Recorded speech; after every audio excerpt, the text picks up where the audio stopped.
suppose, what's the instant emotion now that the season's done? Well, that was a roller coaster, that game. It's frustrating that it's over in a way because I want to keep getting better. But been a hell of a long year, challenging year.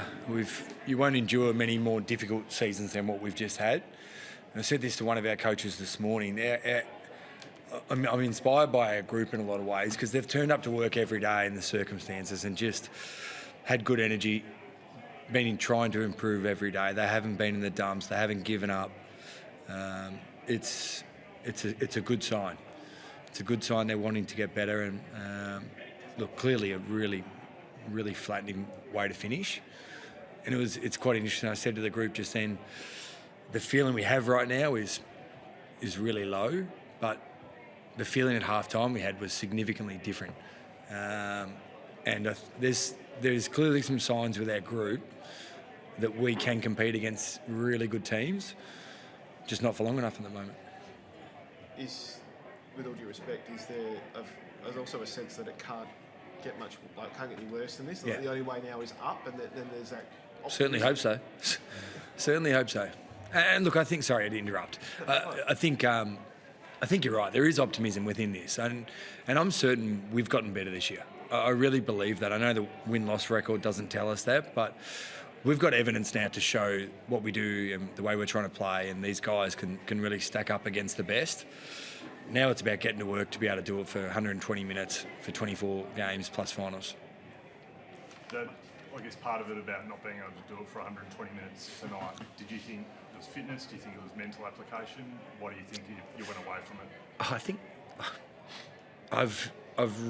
I'm really not wanting to say this, but we're young. We're incredibly young. This game challenges you in every single way. And I think the guys had a real crack in the first half, a real crack. And for whatever reason, they weren't able to have the same crack in the second half. So there is some intent, there's some natural progression within that. And we have to keep finding ways to compete for longer. When you say you didn't want to say that, it sounds like, and I know you haven't wanted to use the youth and the injuries as an excuse, but is there a part of you, it felt like last week when you were talking about the injuries after the game and then just then, is there a part of you that's allowing yourself a little bit of, we've had a bit of a rotten run with some injuries to our senior players and we've just had to be young, and that's a major reason as to why we've only won one game? Not that it's a major reason why we've won one game, but it's challenging to play AFL football with a young team.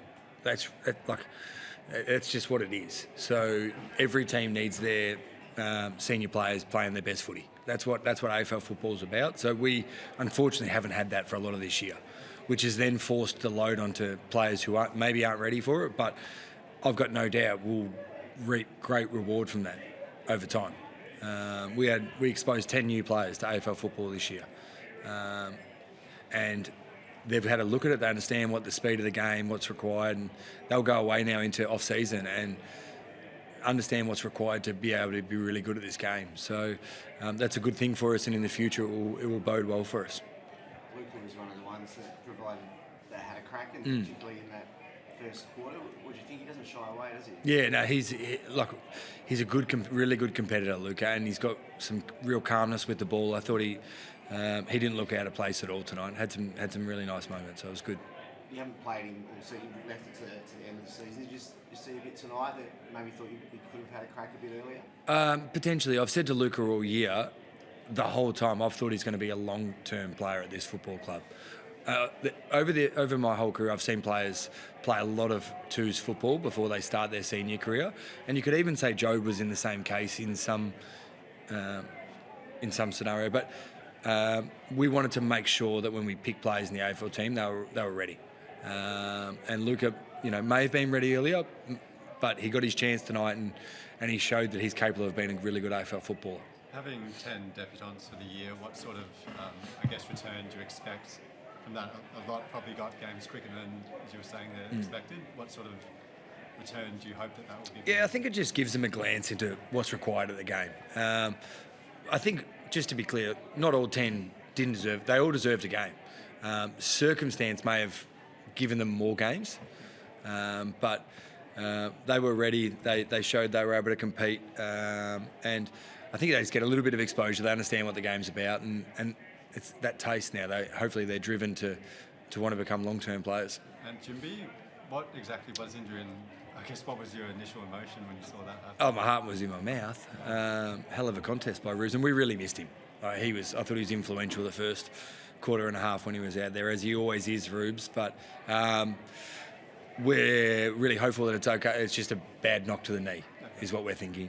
He tried to get up and go and went back out on the field again, but just wasn't quite able to change direction as required. So we made the call to sub him out at that stage. But all signs are pointing that it'll be okay. Andrew, you're saying, you feel like they're getting better, but you've now become the first team with a 22-loss season. You've won less quarters this year than last year. What is it about this team that's making you say they are getting better? What have you seen? Yeah, I think when we've played our best, it's matched it against the best teams in the competition. The teams in the top four, we've been in the game to three-quarter time. It's a little bit about what I spoke for. We just have quarters where the scoreboard blows out on us. I think if you look closely at our games this year and even tonight, that's been the case for us. So we've got to bridge the gap between our floor and our ceiling. I think our ceiling's been pretty reasonable this year, and we've challenged some good teams.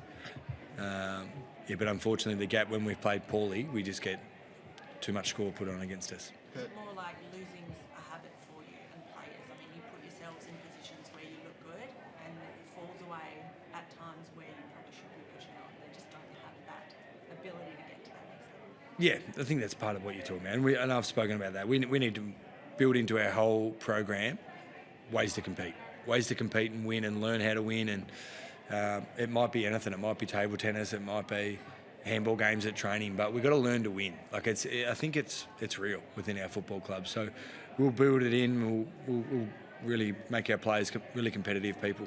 What do you do in a pre-season coming up to accomplish that, and with a young group as well? Like you can run them into the ground, I suppose, and make them fit as anything. But how do you change that winning culture and bridge that gap in 6 months? Yeah, so we, like everyone in the competition is going to be trying to get fitter, faster, stronger. That's what happens.